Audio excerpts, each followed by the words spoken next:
What's up, y'all? You're watching Union Minded. I'm your host, Eric, and today I just want to discuss a breakdown of our financial situation, our financial well being here at Local 26 um, from 3 years ago to today, from 2020 to today.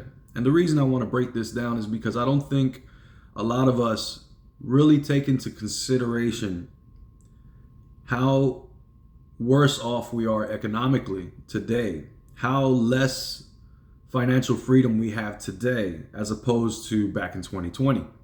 And the reasons for this is plenty. One of the main reasons is greedflation. Everything has gone through the roof. Everything has gone up. Gas is up, groceries is up, the price of homes is up. Everything has gone up.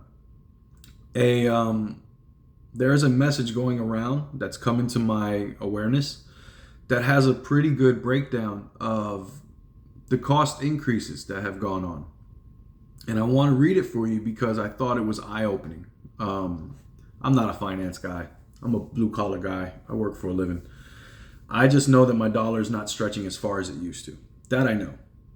And I know that the only way to ensure that we're getting the most honest representation in negotiations is through transparency. It's the reason that I made the motion at last month's meeting for transparency. It wasn't to show anyone up. It wasn't to upset anybody. I made the motion for transparency because as a union member, it is vital that I'm involved or at least made aware of what's going on in negotiations. I need to be able to trust what's happening in negotiations, especially when there are folks negotiating on my behalf, on your behalf. To be kept out of the conversation until the moment that I have to vote for a contract is disrespectful. Not only is it disrespectful, it's insulting. And how can I trust anything when at the end of the day, what falls in front of me for my vote is something that I feel like is less than what we deserve, is something that I feel like is not sufficient. And I felt that way for the last two contracts. I was in the minority voting in the no 6 years ago for that contract, and I was in the minority voting for the no 3 years ago in that contract, in 2020. And so it's important for me, I feel, for our siblings in arms to have transparency during negotiations. But I want to read you this breakdown because I thought it was eye-opening. So without further ado, let's read it and see what we get here. When the last contract was voted on, no one was able to predict what the next 3 years held in store for IBEW Local 26 electricians. We received a 12.5% pay increase over 3 years, and this is what happened to our living expenses. The average home purchasing price in Sterling, Virginia increased 22%. In 2020, mortgage interest rates were averaging 3.1%. They are now 7.23%. These two figures combined yield an 82% increase in monthly mortgage expenses. On average, that's 32% of our income. Fuel is up 77% from our last contract negotiation, which has a large impact on our monthly budget considering the size of our jurisdiction and the average commute we have every day. Transportation costs are on average 18% of our income. And if you're one of those unlucky folks that got to drive 80 miles to your job, it's a higher percentage of your income. To keep a complex analysis simple, let's say the remainder of our expenses and savings allocations are only subject to the 3-year inflation change of 18.6%, meaning our last 3 years of raises didn't even keep up with inflation. We are working for less money today than we did in 2020.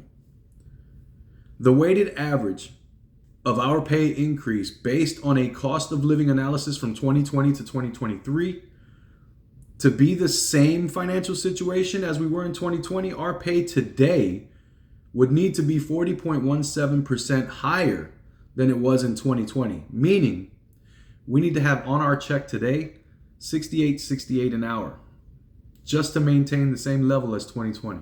That's not even a pay raise. That's maintaining the same financial flexibility that you had 3 years ago. That's crazy when you put it in black and white, number terms. The person that sent this out is a person who loves finances, loves to deal with the stock market numbers and analysis. Me, I like sports. I like politics. I love my union. I love union subject matter. This person is all about the numbers, money, and finances. And they put this together for our benefit to be able to be educated in a very layman way where we can see quite clearly where we are versus where we were and where we needed to be, where we didn't get.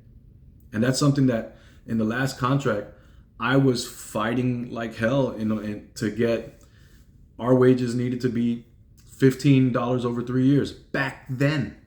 You know what I mean? Back then. But I'm always told I'm out of my mind.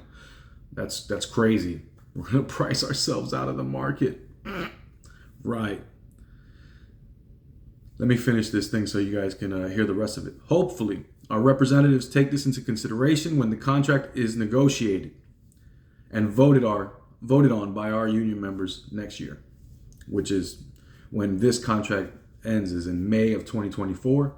Negotiations begin January of 2024, and they'll negotiate up until May and then come to us with whatever they come up with.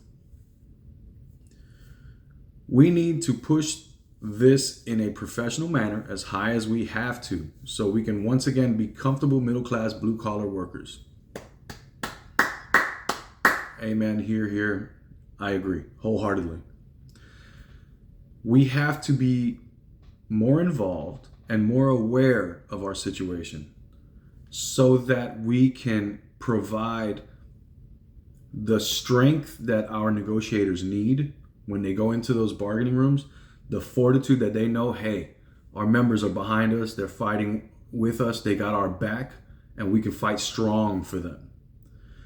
If we continue to abdicate our duty as union members, we can't be upset at the results.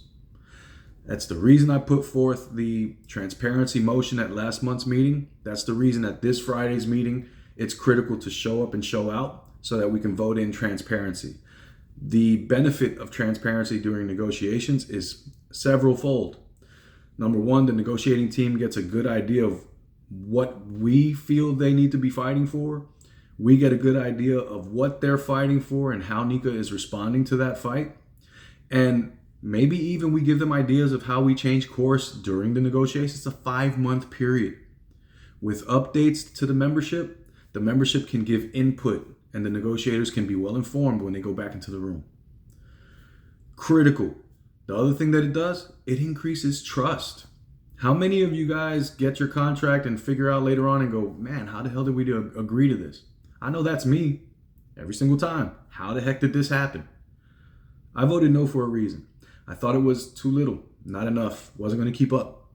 Turns out, by this person's financial analysis, many of us were right, but not enough of us.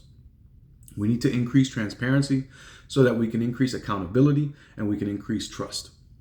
All of those things are important. They go hand in hand in building that solidarity and that union strength. My name is Eric. You're watching Union Minded. I hope you found this informative and educational. I hope to see you at Friday's meeting where we will be discussing transparency. And hopefully we vote in the affirmative and we gain transparency during this negotiation cycle. It will be the first time in my career at Local 26 that we've had transparency during negotiations. What a record, what a world-shattering change of events if we're able to accomplish it. Hope to see you on Friday.